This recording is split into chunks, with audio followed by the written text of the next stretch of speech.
So Georgia takes on Florida State in the SEC ACC Challenge.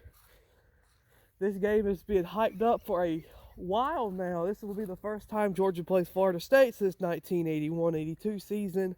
Georgia won that game at Tallahassee 70-67 off a buzzer beater. If you're looking for just random Georgia versus Florida State facts, the family runs deep in Georgia. Jalen DeLoach has a brother on Florida State. The legendary Georgia head coach Hugh Durham coached and played for Florida State. Former Georgia player James Cook, his brother Dalvin Cook, played for Florida State. So there's a lot of weird instances where both teams have something in common. Something they don't have in common is record. The Seminoles are 4-1 coming off wins in their tournament, and Georgia is 3-3 coming off a win versus Winthrop. Florida State leads the series 19-10. As I said, the last meeting being in 1981-82. It's weird. First I should say the SEC leads the challenge right now. 4-3. Kentucky beat Miami. Clemson beat Alabama. Syracuse beat LSU, I believe. And there's just Georgia Tech beat Mississippi State. So that was definitely the shocker of the night. Did you have Georgia Tech beating Mississippi State? I didn't. No. That wasn't even on the bingo card.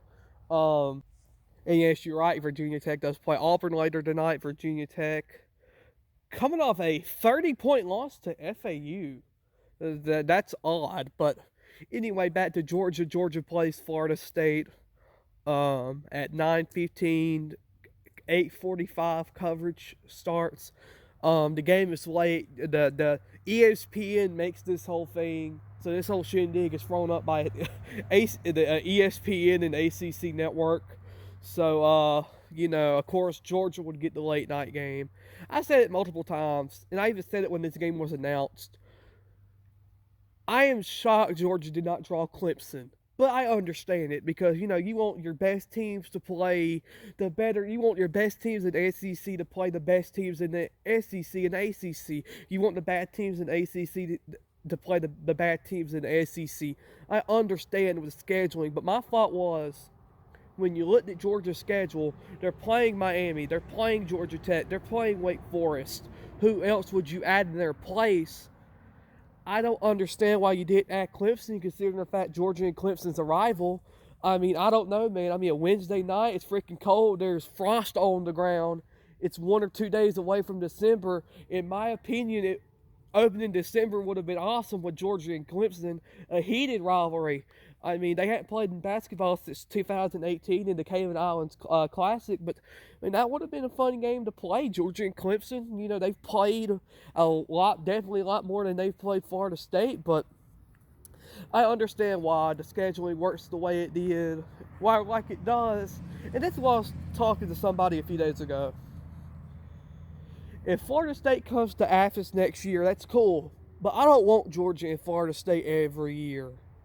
Like, wouldn't it be cool if Georgia went to Virginia Tech, a place they have not been since the mid-2000s? I believe we went to Blacksburg in 2008, and then in 2009-10, they came to, it was somewhere. It was like in 2008, Georgia went to Blacksburg. In 2009, Virginia Tech came to Athens.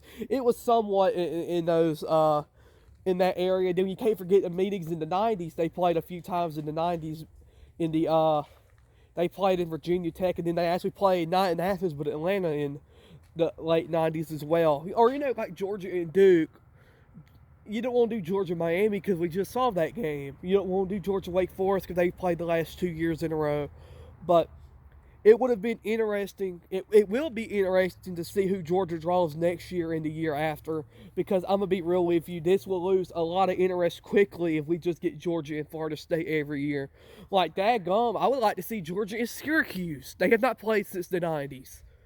Like, I know Jim Bohan isn't the coach of Syracuse anymore, but still, that's a legendary game. Syracuse is a great basketball team. They always have been. Or, like Georgia versus Pitt. Like games you've never seen before. But enough of that. We'll discuss that as the year continues and the scheduling comes out for next year. As far as I know, there's been no schedule at all for next year, so that will be interesting to look at. But the main thing is Georgia plays tonight. Georgia plays Florida State. I actually do not even know what their basketball arena is named. So there's that. But Florida State's a good team. They did get killed by Florida by like 20 points or something like that. Florida is a SEC team, so if that had anything to do with it, a conference pride. Hopefully Georgia beats Florida State just like Florida beat Florida State. But I mean, you're getting to the point now where it is, and the thing that benefits Georgia, and the thing that benefits Georgia with this game is not even nothing to do with the game itself. It's after the game. Georgia will have 6 straight games the entire month of December at home versus teams they should be: Mercer, High Point, Mount St. Mary's, Alabama A&M, and North Florida. Georgia should win those games. If Georgia loses at least one of those games, then that's just going to be an indication of what the season's going to be like. But another interesting fact about the Dogs this year is Georgia is the only team in college basketball, so the 300 or so teams that are in college basketball, it might be more to that.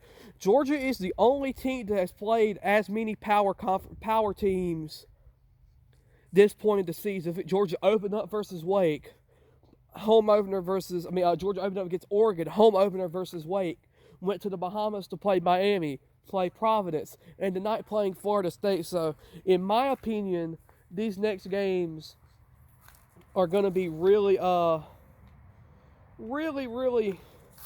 good break for Georgia, considering the fact that they have not played really any small teams outside of North Carolina Central and Winthrop, which Winthrop's doing pretty good. If you didn't know, they were leading their team. They played yesterday 60-32. I believe they were playing Bob Jones. But yeah, that's really it. This game matters a lot. It matters for conference pride, but it matters more for the team. We need this win. Georgia needs this win really bad. Will we win? Look, dude, I'm not a genie. I don't know if they're going to win the game. I'm not a fortune teller. But I can tell you that this Georgia team is going to leave absolutely everything on the court tonight. And if they win, wonderful. If they lose, we'll do what we do all year long when we lose the games. We'll talk about what they did wrong and how we can improve ourselves. Because realistically, Georgia should go 6-0 in December. 5-1 at worst. They should have one bad game. But Georgia should go 6-0 in November. That's in December. That's the God honest truth. But the road to that starts tonight in Tallahassee, Florida. Let's go Hoop Dogs and let's beat Florida State.